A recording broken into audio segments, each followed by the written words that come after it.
ಗುರುಭ್ಯೋ ನಮಃ. ಆತ್ಮೀಯ ಶ್ರೀ ಬಸವೇಶ್ವರ ಜ್ಯೋತಿಷ್ಯ ಯೂಟ್ಯೂಬ್ ಚಾನೆಲ್ ನನ್ನ ಪ್ರೀತಿಯ ವೀಕ್ಷಕರಿಗೆ ಆರ್ಥಿಕ ಸುಸ್ವಾಗತವನ್ನು ಕೋರುತ್ತೇನೆ. ಪ್ರೀತಿಯ ವೀಕ್ಷಕರೇ, ತುಲಾರಾಶಿಯ ಅಕ್ಟೋಬರ್ ತಿಂಗಳ ಮಾಸ ಭವಿಷ್ಯವನ್ನು ನಾವು ನೋಡ್ತಾ ಇದ್ದೀವಿ.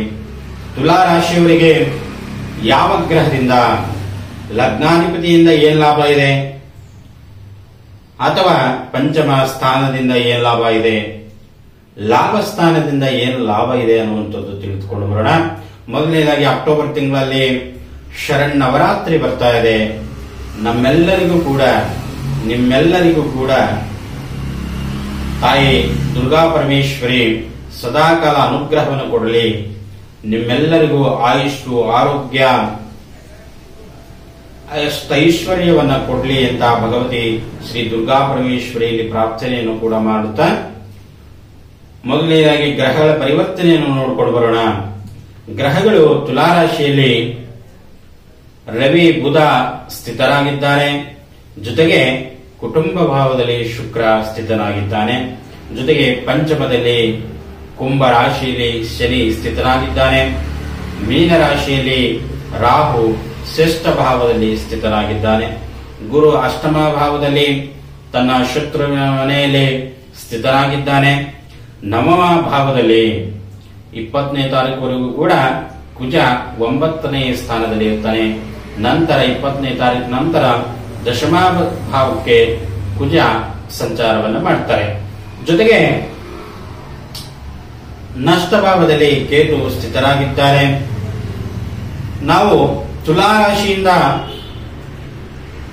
ಲಗ್ನದಲ್ಲೇ ರವಿ ಮತ್ತು ಬುಧ ಇರುವುದರಿಂದ ರವಿ, ಶುಕ್ರರು ಇಬ್ಬರು ಶತ್ರುಗ್ರಹಗಳು. ರವಿಯು ತನ್ನ ಶತ್ರುವಿನ ಮನೆಯಲ್ಲಿ ಸ್ಥಿತನಾಗಿದ್ದಾನೆ. ಅದು ನೀಚ ಸ್ನಾನ ಅಂತ ಕರ್ಕೊಳ್ತೀವಿ ರವಿಗೆ. ಆ ನೀಚ ಭಾವದಲ್ಲಿ ರವಿ ಸ್ಥಿತನಾಗಿದ್ದಾಗ ನಿಮ್ಮ ಮನಸ್ಸು ನಿಮ್ಮ ಕಂಟ್ರೋಲ್ ಇರುವುದಿಲ್ಲ, ಅಥವಾ ಗಾಬರಿ, ಭ್ರಮೆ, ಉದ್ವೇಗ, ಆವೇಶಗಳಿಗೆ ಒಳಗಾಗ್ತೀರಾ, ವೃಥ ಚಿಂತೆಗಳನ್ನ ಮಾಡ್ತೀರಾ. ಈ ತುಲಾರಾಶಿಯವರು ಚಿಂತೆಗಳನ್ನ ಮಾಡಬೇಡಿ. ನಿಮ್ಮ ಲಗ್ನ ಭಾವದಲ್ಲೇ, ನಿಮ್ಮ ರಾಶಿಯಲ್ಲೇ ಬುಧನಿದ್ದಾಗ ಒಳ್ಳೆಯ ಸದ್ಬುದ್ಧಿಗಳನ್ನು ಕೊಡ್ತಾನೆ, ಒಳ್ಳೆಯ ವಿಚಾರಧಾರಿಗಳಾಗ್ತೀರಾ. ನಿಮ್ಮೆಲ್ಲರಲ್ಲೂ ಕೂಡ ತುಲಾರಾಶಿಯವರಿಗೆ ಒಳ್ಳೆಯ ವಿಚಾರಧಾರಿಗಳು, ಒಳ್ಳೆಯ ಸದ್ಬುದ್ಧಿಗಳು ಇರ್ತವೆ. ಅದನ್ನ ಉಪಯೋಗಿಸಿಕೊಳ್ಳುವಂತ ಐಡಿಯಾಲಜಿ ನಿಮ್ಮಲ್ಲಿ ಇರಲ್ಲ. ಆದ್ರಿಂದ ತನ್ನ ಶತ್ರುವಿನ ಮನೆಯಲ್ಲಿ ರವಿ ಇರುವುದರಿಂದ ಕೂಡ ಬಹಳ ಎಚ್ಚರಿಕೆಯಿಂದ ವಹಿಸಿಕೊಳ್ಳಬೇಕು. ಯಾವ್ಯಾವ ರೀತಿಯಲ್ಲಿ ಎಚ್ಚರಿಕೆಯನ್ನು ವಹಿಸಿಕೊಳ್ಳಬೇಕು?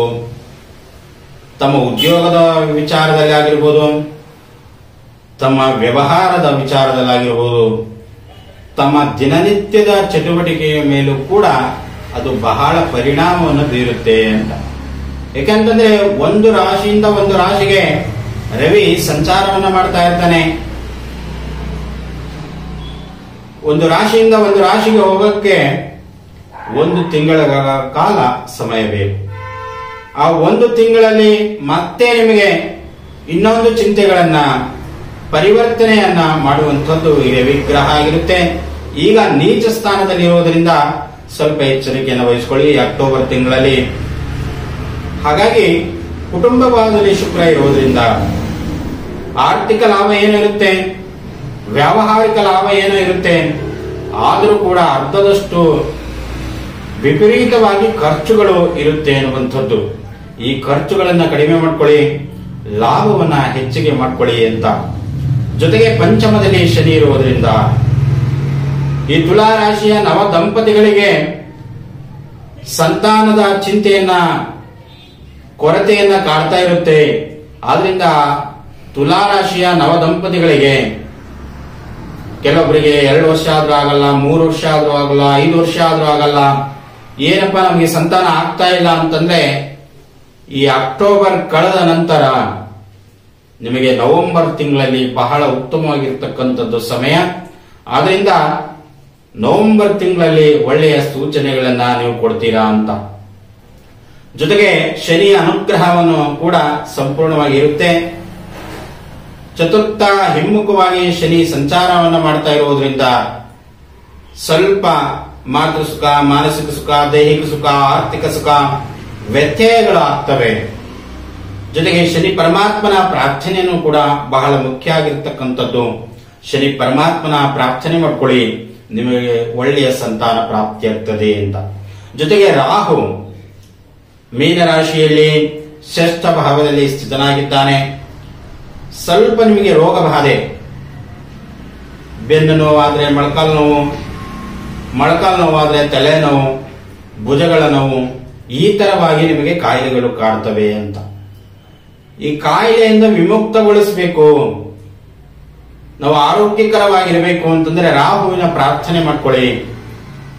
ಒಂದು ವೇಳೆ ನಾವು ವ್ಯಾಪಾರದಲ್ಲಿ ಮೋಸ ಹೋಗಬಾರದು ಅಂತಂದ್ರೆ ರಾಹುವಿನ ಪ್ರಾರ್ಥನೆ ಮಾಡ್ಕೊಳ್ಳಿ. ಯಾಕೆಂತಂದ್ರೆ ಮೋಸಕ್ಕೆ ಕಾರಕನಾಗಿರ್ತಕ್ಕಂಥವನು ರಾಹು ಆಗಿರ್ತಾನೆ.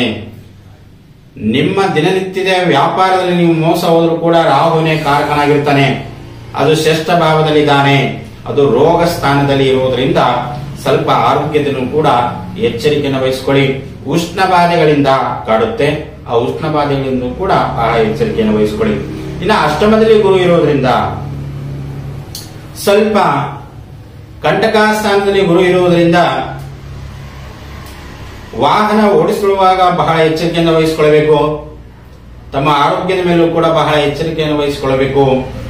ಒಂದು ವೇಳೆ ಸಡನ್ಲಿ ನಿಮಗೆ ಆರ್ಥಿಕ ನಷ್ಟ ಆದರೂ ಕೂಡ ಗುರುವಿನ ಅಷ್ಟಮ ಭಾವದ ಫಲನೆ ಅಂತ ಅನ್ಕೊಳ್ತೀವಿ ನಾವು.